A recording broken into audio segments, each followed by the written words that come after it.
Hello बच्चों, क्या हाल चाल। This is OP Gupta, your math mentor on this beautiful channel of yours that is Mathematicia by OP Gupta. तो आज की क्लास में हम लोग half yearly exam practice question paper का सॉल्यूशन डिस्कस करने वाले हैं। तो चलिए विदाउट वेस्टिंग मच टाइम हम यहाँ पर आपको सबसे पहले ये बता दें कि ये जो प्रैक्टिस क्वेश्चन पेपर है उसका सिलेबस क्या होने वाला है। यहाँ पर आप टॉपिक्स पढ़ सकते हैं, यानी चैप्टर 1, चैप्टर 2, चैप्टर 3, फिर चैप्टर 5, फिर चैप्टर 6 और चैप्टर 7। चैप्टर 4 डिलीट है बच्चों। तो ये सभी टॉपिक्स के ऊपर क्वेश्चन आपको इस टेस्ट में मिलने वाले हैं। इस टेस्ट का पीडीएफ लिंक ऑलरेडी मैं आप लोगों के साथ शेयर कर चुका हूं। अगर अभी तक आप लोगों ने डाउनलोड नहीं किया है तो इस वीडियो का डिस्क्रिप्शन बॉक्स चेक कर लेना। ठीक है बच्चों, अपनी प्रिपरेशन को सुपर स्ट्रॉन्ग बनाने के लिए आप लोग हमारी मैथ मिशन सीरीज की बुक्स भी परचेज कर सकते हैं, जो कि आपको फ्लिपकार्ट पे मिल जाएगी। ठीक है जी, चलिए आगे बढ़ते हैं। और सबसे पहले इस चैनल को सब्सक्राइब कर लो, बेल नोटिफिकेशन प्रेस करके इस वीडियो को लाइक भी कर देना और अपने क्लासमेट्स को भी शेयर कर देना, ताकि उनकी प्रिपरेशन भी अच्छी बनी रहे। ठीक है, अब फाइनली चलते हैं अपने प्रैक्टिस क्वेश्चन पेपर का सॉल्यूशन डिस्कस करने।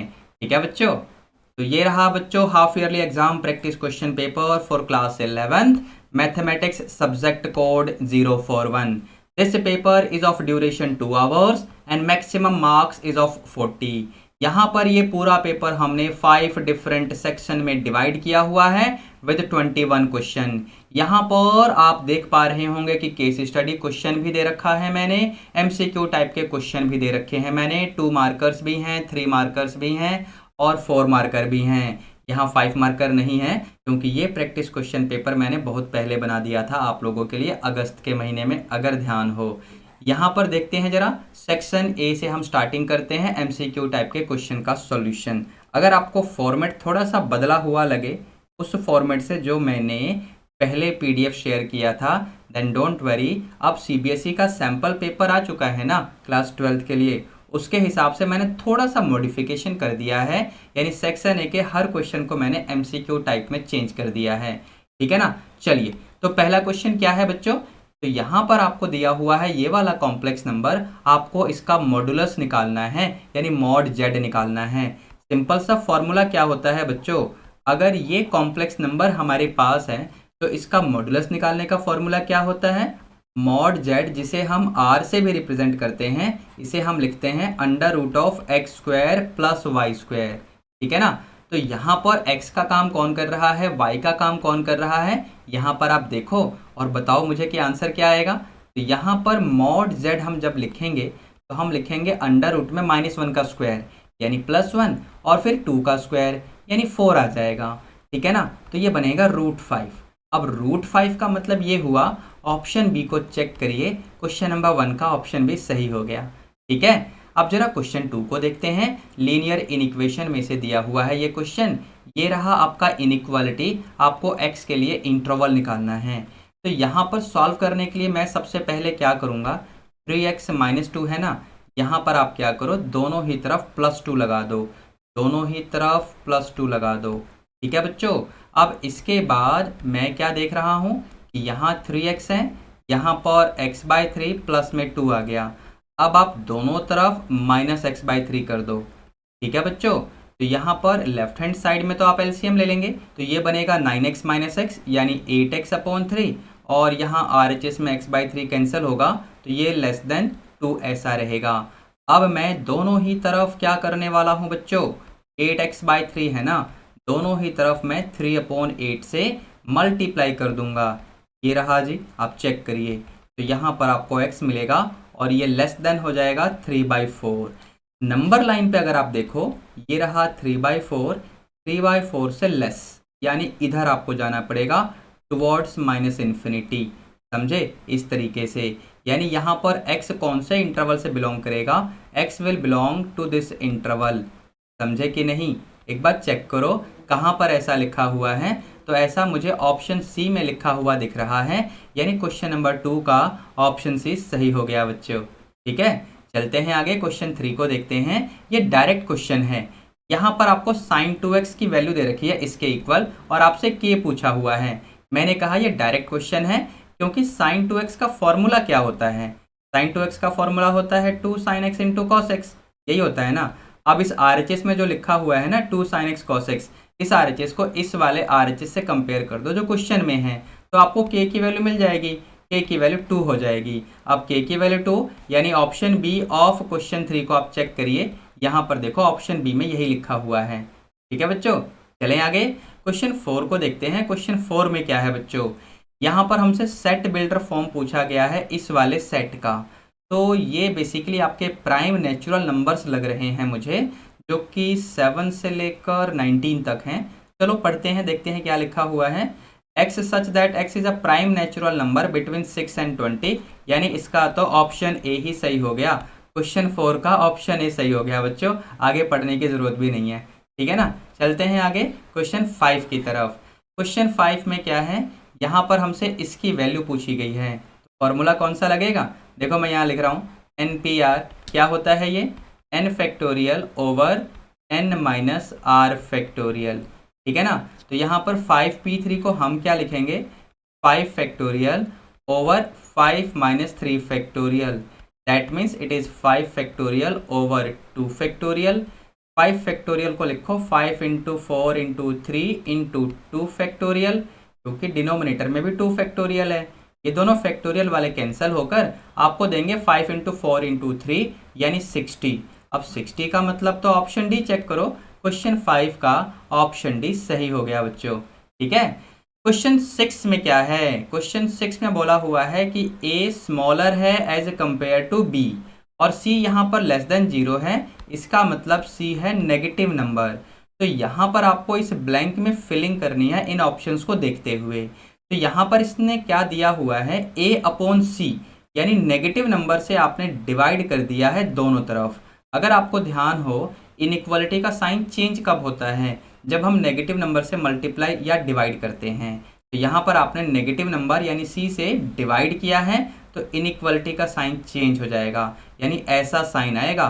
तो ब्लैंक स्पेस में आपको यही तो भरना पड़ेगा, और ये कहाँ लिखा हुआ है बच्चों, ऑप्शन सी को चेक करो।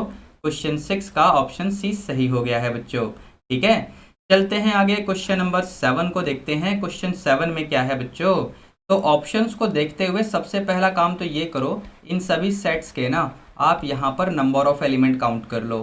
तो ये सेट ए के नंबर ऑफ एलिमेंट, ये सेट बी के नंबर ऑफ एलिमेंट की काउंटिंग यानी 3 एलिमेंट्स हैं, और सेट सी में 4 एलिमेंट हैं।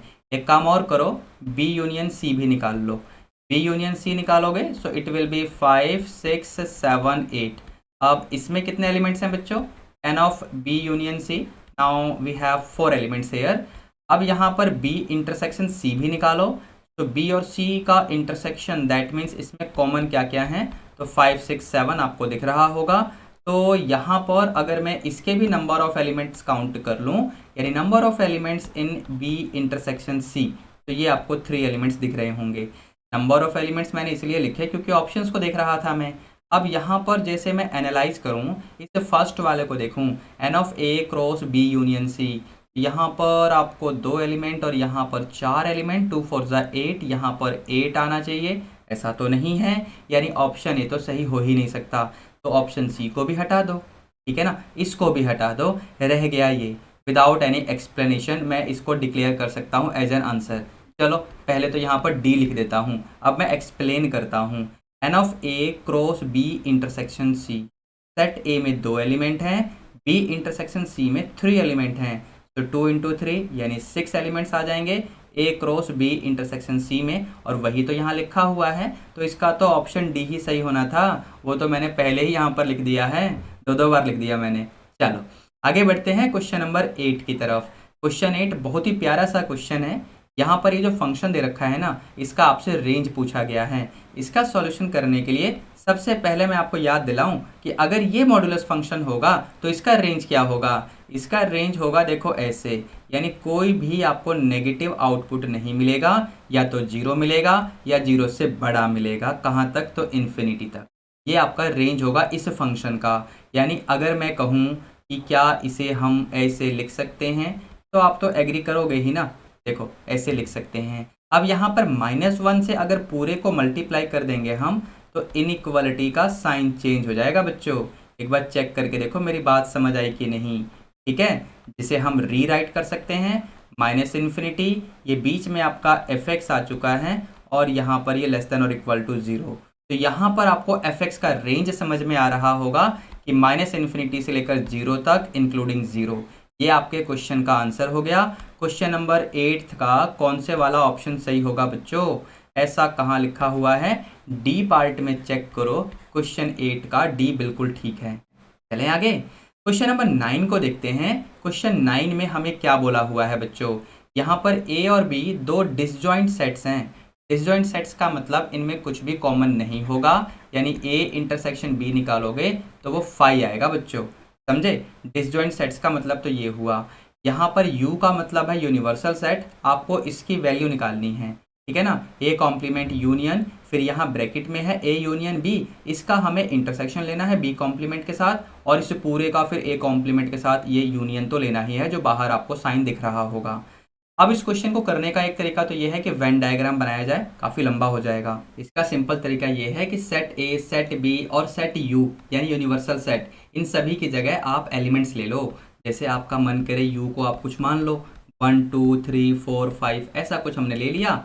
सेट ए भी यहाँ पर लिख लो, जैसे मैंने लिख लिया मान लो 2,4, ठीक है ना? सेट बी आप लिख लो, सपोज मैंने लिखा 1,3,5। सेट ए और सेट बी ध्यान से लिखना, इस कंडीशन को याद रखना। क्वेश्चन में गिवन है कि ए और बी डिसजॉइंट सेट्स हैं। अब यहाँ पर ए कॉम्प्लीमेंट निकाल लो, बी कॉम्प्लीमेंट निकाल लो, ए यूनियन बी निकाल लो, और इस ऑपरेशन को परफॉर्म करके देखो, आपको समझ में आएगा कि क्वेश्चन नंबर 9 का कौन सा ऑप्शन सही होना चाहिए। यहाँ पर ऑप्शन बी सही होना चाहिए, 9th का ऑप्शन बी। मैं आपको डायरेक्ट आंसर बता रहा हूँ, शॉर्टकट तरीका मैंने यहाँ पर आपको समझाया ही।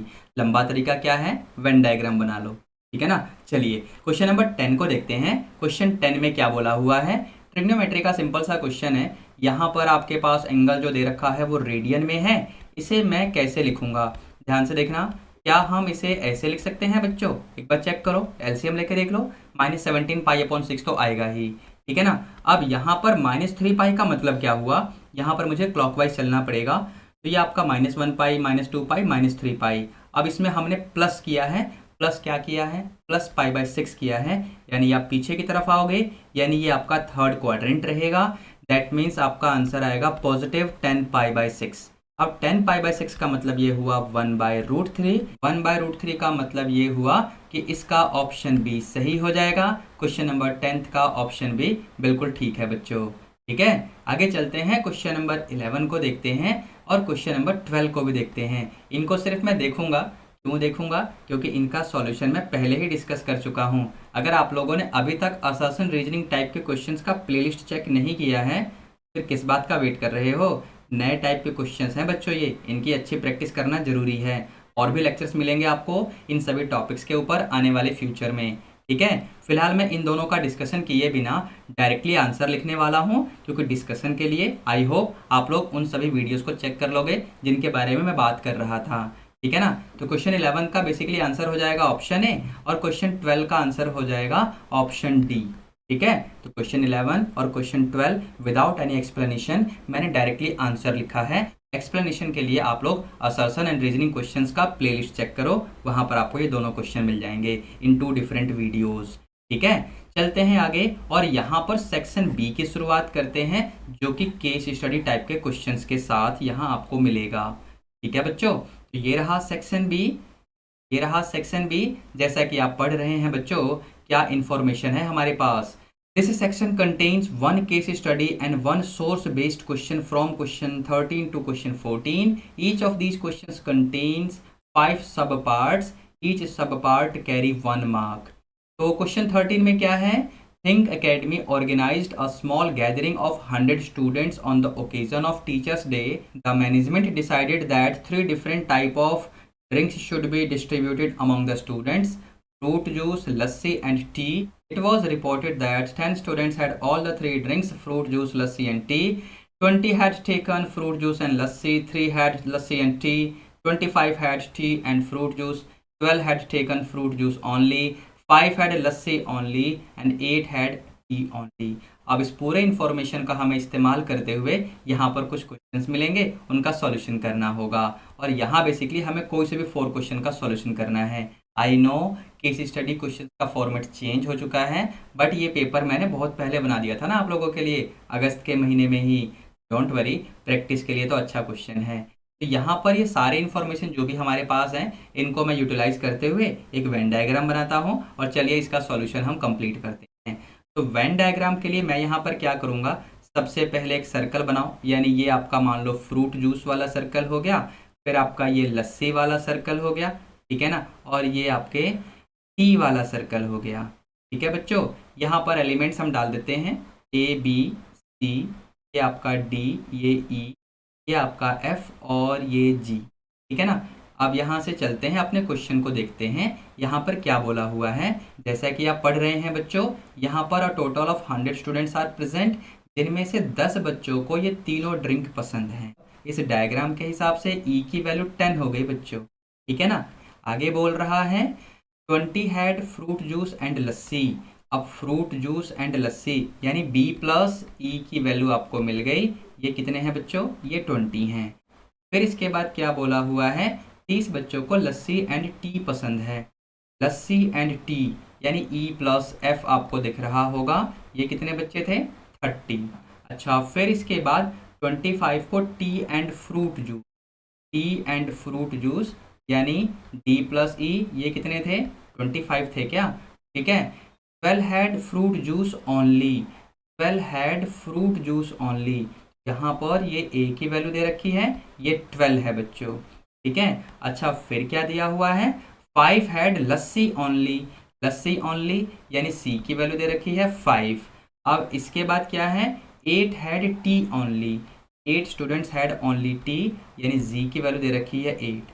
देखो यहाँ पर आपको वैल्यूज तो बड़े आराम से मिल जाएंगी। यहाँ से ई की वैल्यू पुट करो, बी आपको 10 मिलेगा। यहाँ पर ई की वैल्यू पुट करो, एफ आपको 20 मिलेगा। यहाँ पर ई की वैल्यू पुट करोगे तो डी आपको 15 मिलेगा। ठीक है ना। तो यहाँ पर हमें A B C D E F and G, इन सभी वेरिएबल्स की वैल्यू मिल चुकी है। आप जरा क्वेश्चंस को पढ़ते हैं और 1 बाय 1 इनका आंसर डिक्लेयर करते हैं। सबसे पहले क्वेश्चन में क्या है, the number of students who did not take any drinks. देखो सबसे पहली बात, यहाँ पर ये सारे स्टूडेंट्स किसी ना किसी टाइप का ड्रिंक ले रहे हैं और हमारे पास a total of 100 students are present, ये लिखा हुआ है ना, हमारे पास टोटल 100 स्टूडेंट्स प्रेजेंट हैं। तो मैं क्या करूँगा, यहाँ पर फर्स्ट पार्ट का आंसर करने के लिए 100 में से माइनस कर देंगे इन सभी स्टूडेंट्स को जो किसी ना किसी टाइप का ड्रिंक तो ले ही रहे हैं। ठीक है बच्चों, चलो इसका कैलकुलेशन करते हैं, यानी 100 माइनस इन सबको ऐड करो, A plus B plus C plus D plus E plus F plus G. चलो शुरू हो जाओ। A plus B plus C plus D plus E की वैल्यू 10 है, प्लस एफ प्लस में जी। ठीक है ना। चलो इन सभी को हमें ऐड करके 100 में से सब्ट्रैक्ट तो करना ही है, तो करते हैं जरा इस काम को भी। तो यहाँ पर ब्रैकेट में क्या हो रहा होगा, देख लेते हैं एक बार। ये 12 और ये 8, ये 20 हो जाएगा, फिर ये 20 यानी 40 हो गया, फिर ये 10 और ये 10 यानी 60 हो गया, और ये दोनों मिलकर भी 20 हो जाएंगे यानी 80 हो गया। 100 माइनस 80 यानी यहाँ पर आप डायरेक्टली आंसर लिख दो, मैं तो डायरेक्टली ही लिखने वाला था। 100 माइनस 80, 100 माइनस 80 का मतलब हुआ 20, यानी यहाँ पर फर्स्ट पार्ट का कौन से वाला ऑप्शन, यहाँ पर ऑप्शन डी सही हो जाएगा, फर्स्ट पार्ट का। बात समझ आ रही है सभी को। ठीक है। अब यहाँ से सेकंड पार्ट में देखते हैं क्या पूछा हुआ है, द नंबर ऑफ स्टूडेंट्स जिन्होंने सिर्फ फ्रूट जूस लिया है। तो फ्रूट जूस का मतलब ये हुआ, वेन डायग्राम को देखिए, हमें निकालना पड़ेगा A plus B plus D plus E. ठीक है ना। तो ए का मतलब 12 प्लस बी यानी ये हो गया 22, प्लस में डी की वैल्यू क्या थी यहाँ पर 15, ये रहा 15, और प्लस में ई का मतलब हो गया 10। इन सभी को ऐड कर देंगे तो ये बन जाएगा आपका 47। 47 का मतलब ये हुआ, यहाँ पर ऑप्शन बी सही हो गया, सेकंड पार्ट का ऑप्शन बी सही हो गया बच्चों। ठीक है ना। अब जरा थर्ड पार्ट को देखते हैं। थर्ड पार्ट में क्या है, the number of students who took lassi, यानी जिन्होंने लस्सी लिया हुआ है, तो ये बनेगा B plus C plus E plus F. ठीक है ना। तो बी का मतलब 10, प्लस में सी यानी ये 15 हो गया, प्लस में ई यानी ये 25 हो गया, प्लस में एफ यानी ये 45 हो गया। यानी यहाँ पर कौन से वाला सही, इसका ऑप्शन ए चेक करो, थर्ड का ऑप्शन ए सही हो गया। ठीक है बच्चों। फोर्थ पार्ट में देखते हैं, the number of students who took T, जिन्होंने चाय पिया होगा। ठीक है ना। यानी यहाँ पर क्या बनेगा, D plus E plus F plus में जी। तो डी का मतलब यहाँ पर 15 है, प्लस में ई यानी ये 25 हो गया, प्लस में एफ यानी ये रहा आपका टोटल, ये 45 हो चुका है, प्लस में जी। प्लस में जी का मतलब प्लस में 8 भी करो, 45 प्लस 8 का मतलब क्या हुआ, ये आपका 53 आ जाएगा। 53 का मतलब ये हुआ ऑप्शन डी सही हो जाएगा। यहाँ पर फोर्थ पार्ट का ऑप्शन डी सही होगा बच्चों। ठीक है, फिफ्थ पार्ट में क्या है, the number of students who took fruit juice and lassi but not T. जिन्होंने फ्रूट जूस तो लिया हो और लस्सी भी लिया हो, तो फ्रूट जूस और लस्सी लेने वाले बच्चे ये हैं, लेकिन चाय ना लिया हो, टी ना लिया हो, यानी सिर्फ बी। तो सिर्फ बी का मतलब है 10, यानी ऑप्शन ए सही हो जाएगा यहाँ पर फिफ्थ पार्ट के लिए।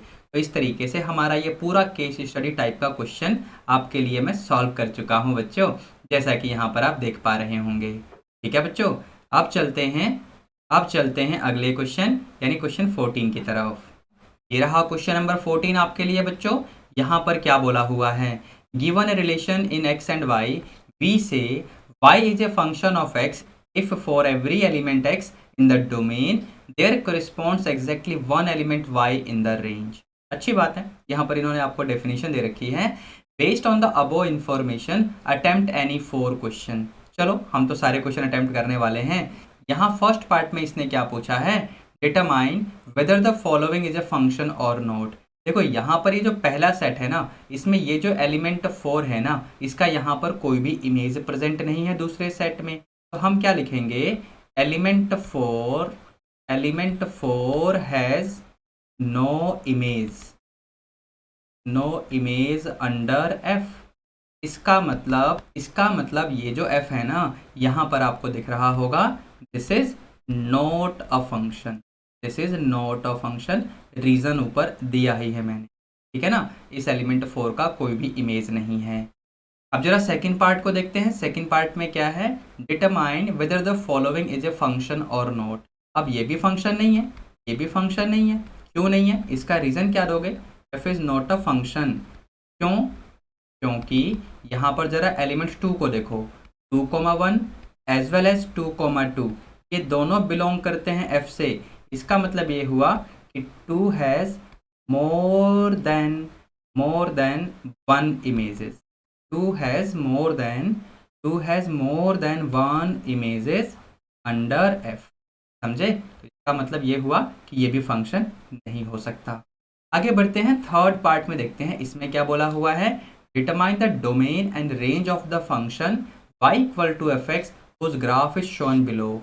यहाँ पर आपके पास एक ग्राफ दे रखा है फंक्शन का y equal to f x, आपको इसका डोमेन बताना है और रेंज भी बताना है। डोमेन का मतलब values of x which we can input in the function. तो यहाँ पर x की वैल्यूज बेसिकली -2 से स्टार्ट हो रही हैं, यहाँ पर आप देख रहे होंगे। यहाँ पर आप देखो कि ये आपका 3 है बेसिकली, है ना, 2 3, ये 4 हो जाएगा, यहाँ 4 आएगा, ये 5, ये 6, ये 7 और ये 8। यानी बेसिकली यहाँ पर x की वैल्यू -2 से स्टार्ट हो रही है और 8 तक जाएगी, बट 8 को इंक्लूड नहीं करेगी। आप चेक करो ध्यान से, तो ये तो आपका हो जाएगा x बिलोंगिंग टू, यानी ये हमने लिख दिया डोमेन ऑफ द फंक्शन। ठीक है ना। अब जरा रेंज की बारी है, तो रेंज क्या आएगा इसका, रेंज के लिए हम देखेंगे कि y की वैल्यू, यानी y एक्सिस के ऊपर आपका ग्राफ कहाँ से कहाँ तक जा रहा है। तो यहाँ पर आप देखो ये तो -1 होगा, यानी ये स्टार्टिंग तो -1 से ही करेगा, -1 से स्टार्टिंग करेगा और कहाँ तक जाएगा। तो यहाँ पर ये बीच की सारी वैल्यूज तो ले रहा है, लेकिन देखो यहाँ पर ये आपका 3 होगा और ये 4 होगा। अब देखो 4 भी आना चाहिए y की वैल्यू, बट 3 और 4 के बीच में यहाँ पर कुछ भी आप नहीं देख पा रहे होंगे। इसका मतलब मैं कहूँगा -1 से 3 यूनियन 4 को आप सिंपली ऐसे ही रहने दो, या मन करे तो इसे कर्ली ब्रैकेट में डाल सकते हो इस तरीके से। समझे बच्चों, तो ये आपका रेंज हो जाएगा। थर्ड पार्ट में डोमेन और रेंज मैं लिख चुका हूँ, आपके पास आंसर आ गया होगा बच्चों। ठीक है, जरा फोर्थ पार्ट को देखते हैं, इसमें क्या है, एग्जामिन द ग्राफ शोवन अबो। ये रहा ग्राफ थर्ड पार्ट वाला। Mention the integral values of x eight which F x is 3। यानी y की वैल्यू 3 अगर होगी तो x की इंटीग्रल वैल्यूज बतानी है। देखो इस पूरी लाइन के ऊपर आपको y यानी एफ एक्स 3 देगा, तो यहाँ पर x की इंटीग्रल वैल्यूज़ क्या हैं, देखना ध्यान से। यहाँ पर आपको x की इंटीग्रल वैल्यू दिख रही होगी -1, फिर अगली इंटीग्रल वैल्यू यहाँ से आपको मिलेगी यानी 0, फिर अगली इंटीग्रल वैल्यू यहाँ से, और फिर ये भी आपको मिलेगा यानी 1,2। तो ये सभी यहाँ पर आप डिक्लेयर कर सकते हो एज एन आंसर, यानी -1, 0, 1, 2। ठीक है ना। तो फोर्थ पार्ट का आंसर ये रहा। फिफ्थ पार्ट में क्या है, ये जो फंक्शन दे रखा है, पता नहीं फंक्शन है या नहीं, मतलब f दे रखा है, तो ये फंक्शन है या नहीं आपसे यही तो पूछा है और आपको अपना आंसर जस्टिफाई करना है। तो यहाँ पर जरा इस एलिमेंट b को देखना, जरा एलिमेंट b को देखो। तो यहाँ पर आप क्या कह सकते हो कि b has more than one images under f। ठीक है ना। तो इसका मतलब ये हुआ कि f is not a function. ठीक है बच्चों, यहाँ पर भी आपका ये जो f है ये फंक्शन नहीं है। तो इस तरीके से आपका ये क्वेश्चन भी सॉल्व हो गया। अब आगे बढ़ते हैं सेक्शन सी की तरफ, यानी 2 मार्कर क्वेश्चंस की तरफ। तो यहाँ पर बेसिकली सबसे पहला क्वेश्चन क्या है, यानी question number 15, how many words with or without meaning can be formed using all the letters of this word using each letter exactly once। तो यहाँ पर ये जो वर्ड दे रखा है ना, इसमें नंबर ऑफ लेटर्स कितने हैं बच्चों। तो नंबर ऑफ लेटर्स एक बार काउंट करो, 1 2 3 4 5 6 7 8, यानी 8 लेटर्स हैं। तो बेसिकली यहाँ पर total number of words formed by using all these 8 letters. ठीक है ना। Total number of words formed by using all these 8 letters, जिसमें कोई भी लेटर रिपीट नहीं हो रहा है। आप देखो ध्यान से, तो इसका आंसर आएगा 8 फैक्टोरियल। 8 फैक्टोरियल यानी 8 इंटू 7 इंटू 6, इनफैक्ट यहाँ 6 आएगा, मैंने 5 लिख दिया। 8 into 7 into 6 into 5 into 4 into 3 into 2 into 1। इस पूरे का आंसर क्या आएगा, मुझे आप आंसर यहाँ कमेंट करके बताना। चलो बढ़ते हैं आगे क्वेश्चन नंबर 16 की तरफ। अगर आपको ध्यान हो, इस टाइप का क्वेश्चन मैं ऑलरेडी ले चुका हूँ आपके इस चैनल पे, कुछ दिन पहले ही मैंने अपलोड किया था। चलो इसका सॉल्यूशन हम कैसे करेंगे। ये आपके पास कोटेंजेंट ऑफ π/8 है। Let me write cos π/8 upon sine π/8। ठीक है ना। अब इसको फर्दर सिंप्लीफाई करने के लिए मैं फॉर्मूला क्या यूज़ करने वाला हूँ, ध्यान से सुनना बच्चों। यहाँ पर cos a का मतलब π/8, यानी यहाँ पर a हो जाएगा एक्यूट एंगल। ठीक है ना। ये यहाँ पर एक्यूट एंगल हो जाएगा। तो ये फॉर्मूला बेसिकली देखो किस तरीके से मैं लिखूंगा, 1 प्लस कॉस 2a पूरे के नीचे 2 और ये अंडर रूट, और यहाँ पर प्लस माइनस लगाने की हमें ज़रूरत क्यों नहीं है, क्योंकि एंगल a एक्यूट एंगल है, तो आंसर तो पॉजिटिव ही आएगा। सिमिलरली साइन a का फॉर्मूला बन जाएगा 1 माइनस कॉस 2a पूरे के नीचे 2, और ये स्क्वायर रूट तो लगेगा ही। अब चलते हैं अपने क्वेश्चन में, यानी मैं क्या लिखूंगा, 1 plus cos 2 times of angle a यानी π/8, इसका डबल करोगे सो 2 इंटू π/8, यानी ये बन जाएगा π/4 पूरे के नीचे 2 और इसका अंडर रूट। ये न्यूमरेटर में खेल हुआ। अब डिनोमिनेटर में क्या होगा, it will be 1 minus cos π/4 पूरे के नीचे आपका 2 आएगा, और ये अंडर रूट तो है ही, ये देखो ध्यान से। ठीक है बच्चों, ये वाला 2 और ये वाला 2 कैंसिल हो जाएगा। 1 प्लस कॉस π/4 यानी 1 प्लस 1/√2, फिर डिनोमिनेटर में 1 माइनस 1/√2, ऊपर वाले का रूट और नीचे वाले का रूट कंबाइन करके सिंगल रूट में ऐसे ले लो। यहाँ पर आप रेशनलाइज करोगे, है ना, उससे पहले आपको एलसीएम भी लेना पड़ेगा। √2 + 1, फिर ये √2 - 1, ये पूरा स्क्वायर रूट के अंदर ही है। अब यहाँ पर जैसा कि मैंने कहा हमें रेशनलाइज करना है, एक स्टार्ट किया मैंने रेशनलाइज करना। अब न्यूमरेटर में आप देखो ध्यान से, अंडर रूट के अंदर इसका होल स्क्वायर बनेगा, नीचे a + b a - b यानी a² - b², और इस पूरे का अंडर रूट तो है ही, यानी फाइनली आपका आंसर आ जाएगा √2 + 1। ये आंसर हो गया क्वेश्चन नंबर 16 का। ठीक है, लेकिन क्वेश्चन 16 ख़त्म नहीं हुआ है, यहाँ पर आपको एक अल्टरनेटिव दिख ही रहा होगा। चलो इसको भी निपटा लेते हैं। इसमें क्या बोला हुआ है, a wheel makes 360 revolutions in 1 minute, through how many radians does it turn in 6 seconds.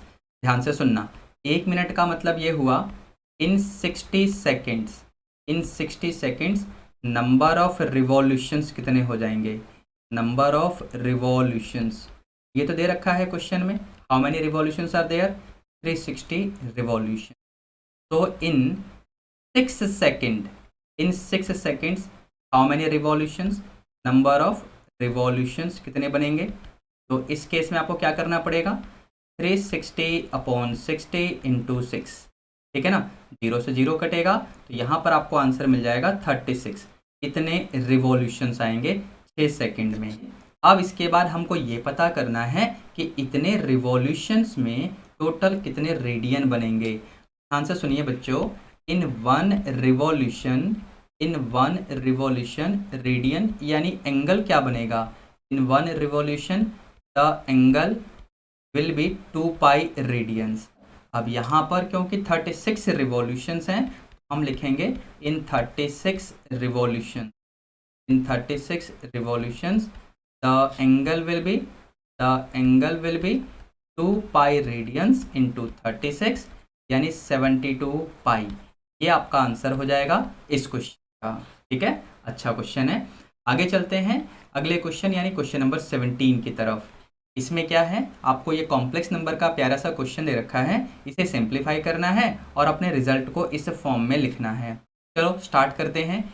यहाँ पर आप एलसीएम ले लो, 1 इंटू 1 माइनस आइटा यानी सेम रहेगा, minus iota into 1 plus iota, और डिनोमिनेटर में a plus b a minus b वाला फॉर्मूला यानी a square minus b square. ध्यान रखना आई स्क्वायर की वैल्यू -1 होती है, इसे हम डायरेक्टली डिनोमिनेटर में यूज़ करेंगे, न्यूमरेटर में ज़रूरत पड़ेगी तो उसे भी यूज़ कर लेंगे, ठीक है। अब जरा न्यूमरेटर को सिंप्लीफाई करते हैं, 1 माइनस आइटा, इस माइनस आइटा को अंदर भेजेंगे, ये बनेगा minus iota minus iota square. Check करो, नीचे आपका 1 स्क्वायर तो 1 ही रहेगा, और यहाँ पर आइटा स्क्वायर के बारे में मैं पहले ही बता चुका हूँ, तो ये बन जाएगा +1। न्यूमरेटर में ये देखो, ये तो 1 है, ये दोनों आइटा वाले मिलकर बनेंगे -2 आइटा, और ये बनेगा -1, लेकिन आगे एक नेगेटिव है यानी ये हो जाएगा +1, ठीक है। और नीचे आपका 2 हो गया, यानी 2 माइनस 2 आइटा अपॉन में 2, यानी ये हो जाएगा 1 माइनस आइटा। तो ये फाइनली आपका आंसर आ गया, जिसे हमने a प्लस आइटा b इस फॉर्म में भी लिख दिया है। इस फॉर्म को क्या बोलते हैं बच्चों, कमेंट करके बताना मुझे, ठीक है। चलते हैं आगे सेक्शन डी की तरफ, यानी यहाँ पर 3 मार्कर क्वेश्चन दिए हुए हैं मैंने। तो यहाँ पर ये पहला क्वेश्चन क्या है, यहाँ पर आपको यूनिवर्सल सेट दिया हुआ है, सेट ए है, सेट बी है, आपको ये वेरीफाई करना है। तो सबसे पहले जरा ए कॉम्प्लीमेंट निकाल लो, ए कॉम्प्लीमेंट यानी 2 4 6 8 यहाँ पर है, और ये रहा आपका यूनिवर्सल सेट, यानी आपको 1 लिखना पड़ेगा, 3 लिखना पड़ेगा, 5 लिखना पड़ेगा, फिर 7 लिखना पड़ेगा, फिर 9 लिखना पड़ेगा।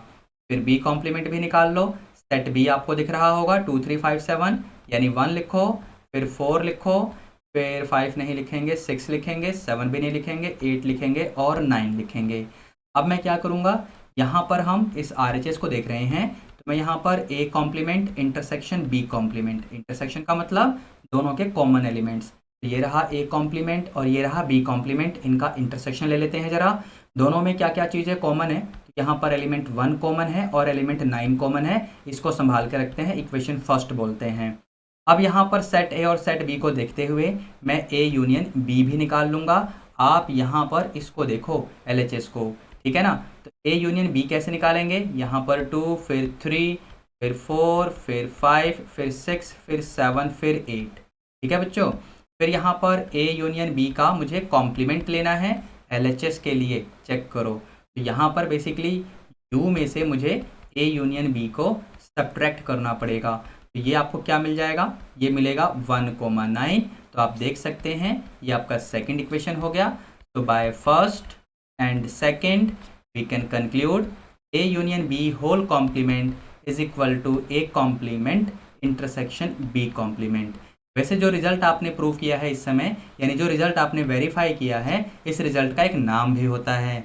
कौन सा लॉ है ये, कमेंट करके बताना मुझे, ठीक है। अब यहाँ पर एक अल्टरनेटिव भी है, चलो इसको भी सॉल्व कर लेते हैं। तो इस क्वेश्चन में क्या है, the number of elements in 2 finite sets A and B are this and this respectively, यानी सेट ए में इतने एलिमेंट हैं और सेट बी में इतने एलिमेंट्स हैं।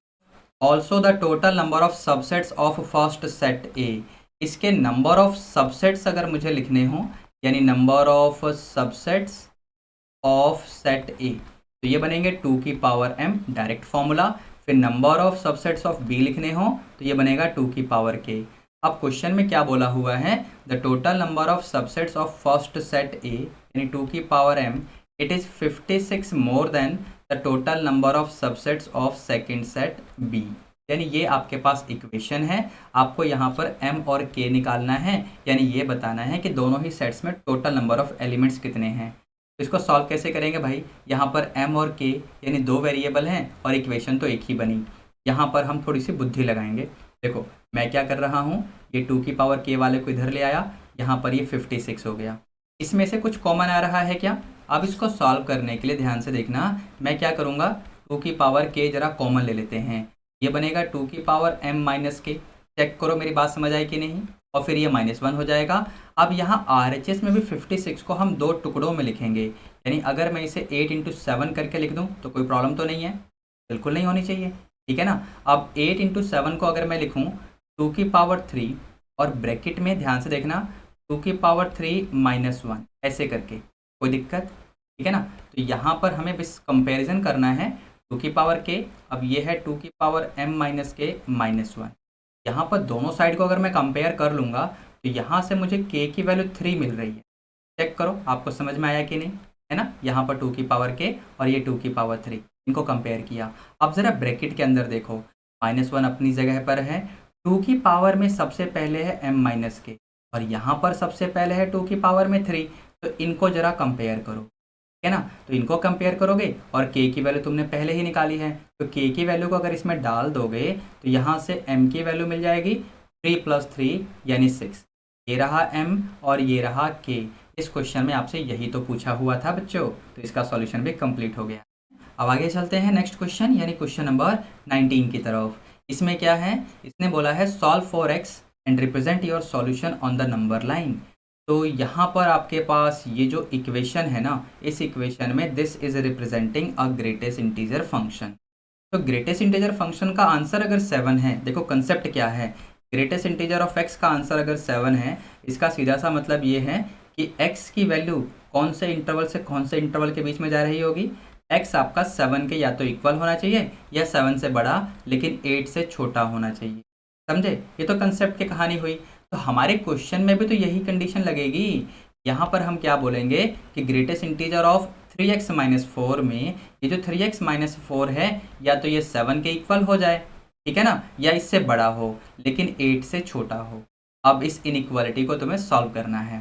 सॉल्व करने के लिए पूरे में मैं क्या करूँगा, +4 हम कर दें, तो यहाँ पर +4 करो, ठीक है। ये 3x - 4 प्लस में 4, तो ये 4 तो हट जाएगा बीच में से, यहाँ पर 8 + 4, तो ये आपका 11 हो गया बच्चों, ध्यान से देखते रहना।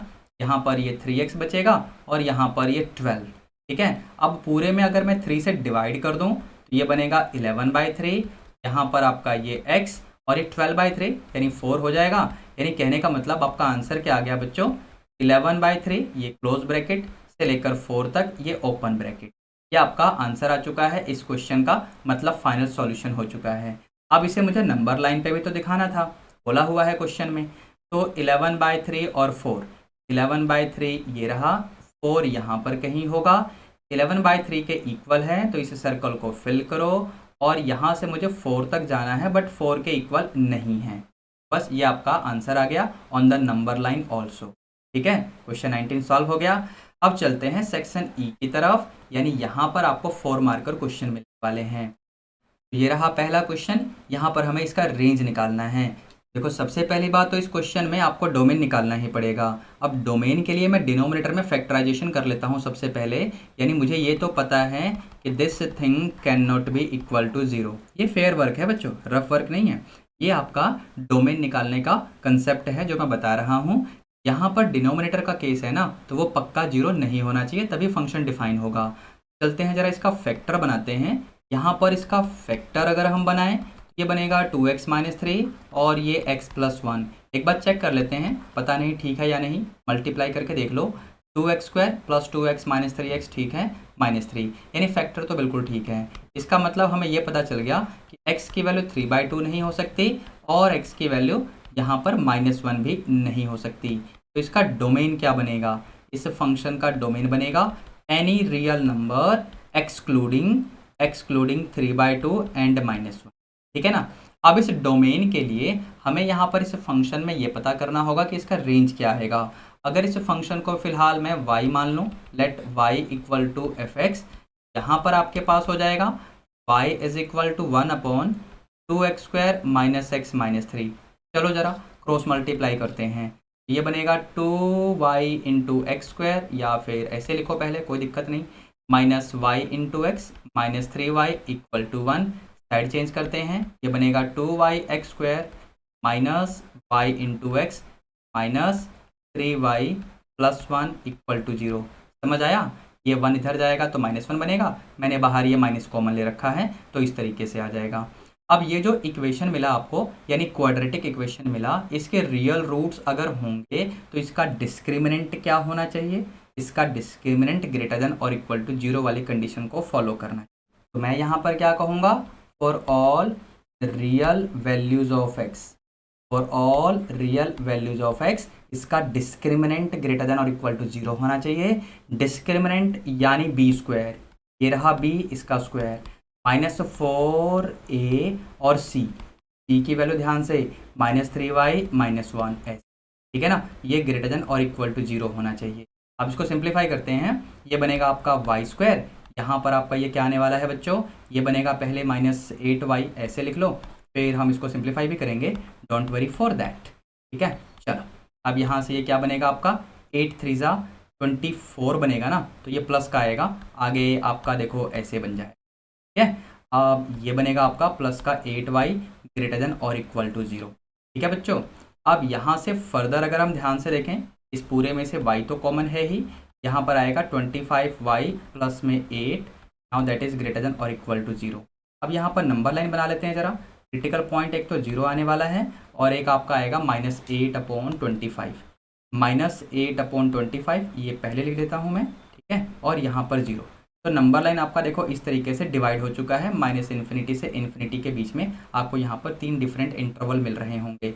अगर इस इंटरवल से आप y की कोई भी वैल्यू फॉर एग्जांपल 1 लेकर यहाँ पर वेरीफाई करके देखें ये वाली कंडीशन सेटिस्फाई हो रही है या नहीं, आप एक बार चेक करके देखो, सेटिस्फाई तो हो रही है, मतलब यहाँ पर ये कंडीशन सेटिस्फाई हो रही है कि this expression should be greater than और इक्वल टू 0। अब इसके बाद अगर इस इंटरवल में से हम कोई y की वैल्यू ले लें, फॉर एग्जांपल अगर मैं ले लूँ y की जगह -1/4, ठीक है ना, अगर ये वैल्यू यहाँ पर लेंगे तो ये नेगेटिव आएगा। इसमें चेक कर लेते हैं, ये बनेगा 8 -25/4, यानी ये पॉजिटिव आएगा, तो ये नेगेटिव और ये पॉजिटिव, यानी यहाँ पर आपको ये नेगेटिव वैल्यू मिलेगी, ये कंडीशन सेटिस्फाई नहीं होगी। अब इस इंटरवल में से अगर मैं कोई y की वैल्यू ले लूँ यहाँ से, फॉर एग्जांपल y की जगह मैंने -1 ले लिया, तो ये तो नेगेटिव और ये भी नेगेटिव, यहाँ पर ये कंडीशन फुलफिल हो जाएगी, यानी साइन तो पॉजिटिव आएगा इस कंडीशन को फुलफिल करते हुए, ठीक है।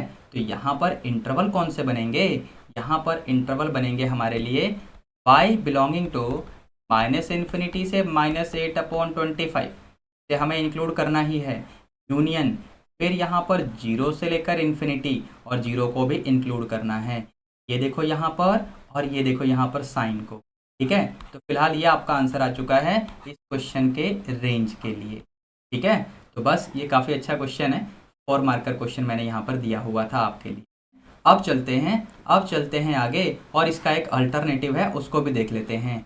यहाँ पर इस फंक्शन को रिडिफाइन करना है और फिर इसका ग्राफ भी बनाना है।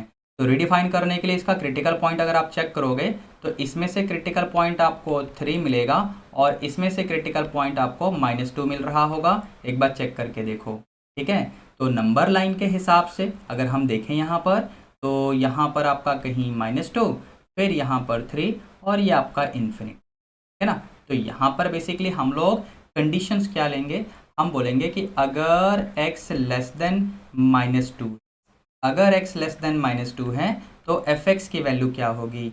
यहाँ से हम कोई सा भी नंबर अगर पिक कर लें x की जगह, फॉर एग्जांपल -3, तो यहाँ पर डाल के देखो, मॉड के अंदर नेगेटिव आएगा तो मॉड के साइन को हटाओ, बाहर नेगेटिव लगाओ, यहाँ पर डालोगे तो भी मॉड के अंदर नेगेटिव आएगा, मॉड के साइन को हटाओ, बाहर नेगेटिव लगाओ, लेकिन यहाँ पहले से ही बाहर नेगेटिव है, यानी ये बन जाएगा प्लस का x+2, देखो ऐसे।